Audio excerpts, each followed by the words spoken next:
So those are the most obvious aspects of this guitar that are unusual. The grossest are, the major obvious things. But this has a sound port. Again, nothing new today. I'm just playing catch up here. The sound port has a slide that allows you to open and close it to any degree. And when I built this originally, I thought, I thought I knew enough about the air chamber and its resonances and the role of those resonances in the overall range of the instrument.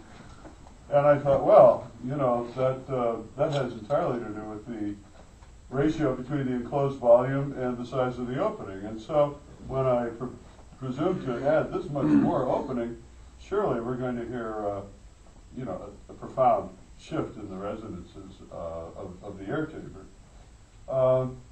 Not so. And this is everyone's experience. That yes, there's a difference, but it's slight. It's not at all something that changes, the way the instrument behaves in any meaningful way. What the sound port is for, it's inspired by the, by the way, a lot of stuff I'll be saying today is stuff most of you already know. It's a good thing to review what we know, So don't think, I don't think you know this stuff, just because I explained it.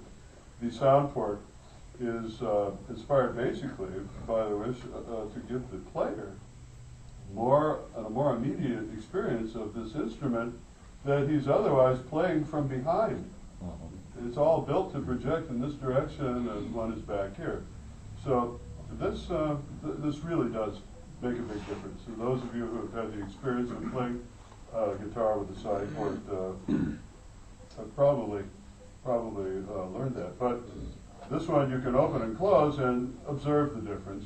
Again, it's not profound, but oh yeah, I can hear it. And I don't make them much with the slide here anymore. I mean, that's an option, and you can have it that way, or you can just have it wide open. But and I get paid for doing it, of course, so I should just keep my mouth shut. But I really, but when you have a client, I mean, these are going to be your friends for life, hopefully. You don't want to just turn them wrong, get your money once. And so I try to give them the best advice I can. Well, I'd like to think I would anyway, of course, but there's that too. And I tell them, everybody just plays them wide open. Nobody ever closes them, after they try it both ways. So, save $500, just have it open. What I do find, though, is that when it's closed and when it's open, there is a slight difference in its projection. So that for the 99.9% of the time, most of us who are playing for ourselves, have it open, enjoy the experience. Nobody else is listening. But on the occasion that you might be playing in a concert situation, either with or without a microphone, you want the projection to be, you want to optimize it, and so close it. That's kind of handy. I had thought, and I think the literature on my website still reflects that erroneous thought, that the ability to do this gradually would allow a certain range of tonal control.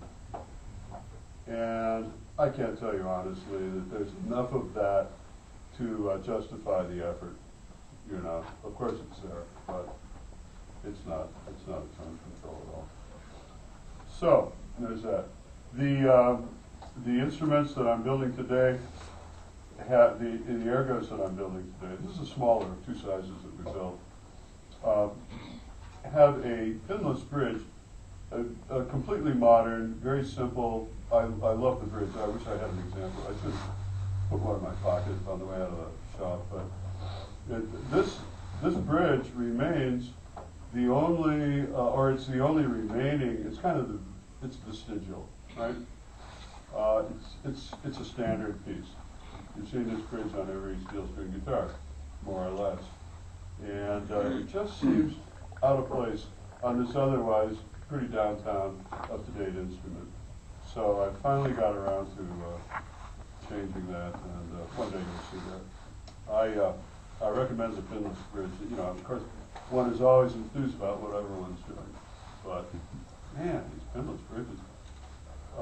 Mine don't have a hole that you have to thread things through. They have a hole for the ball, but they have a slot. And you can just set it in there, pull it tight, and so, you know, string changes are so easy. And there's no coming near the surface, you know, with dragging things over them as you pull through the slot. So I encourage you to look into doing a pinless bridge. But, also, I have a feeling, too, about a pinless bridge that we got 6 holes here and 6 pins, and every time you press a pin in, take it out to change the string, or reinstall it, it's going to be a little different than last time. And what I'm saying is, there's some variability here in the whole setup. The way each string is tugging from, you know, one installation to the next, and just the fact that a bunch of holes in the thing. I don't know. It just seems like it's unnecessary.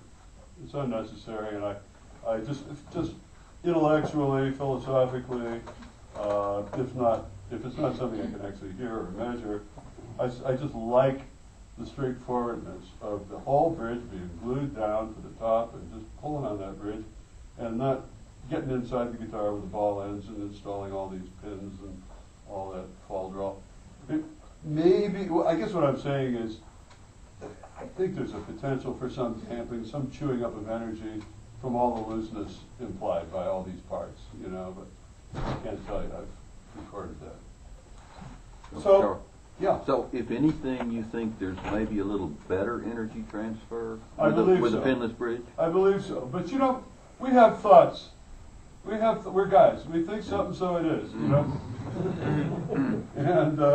And that just appeals to my simple, you know, sense of things. I'm no engineer or physicist, but yeah, it does seem to me that all things being equal, that might even be measurable.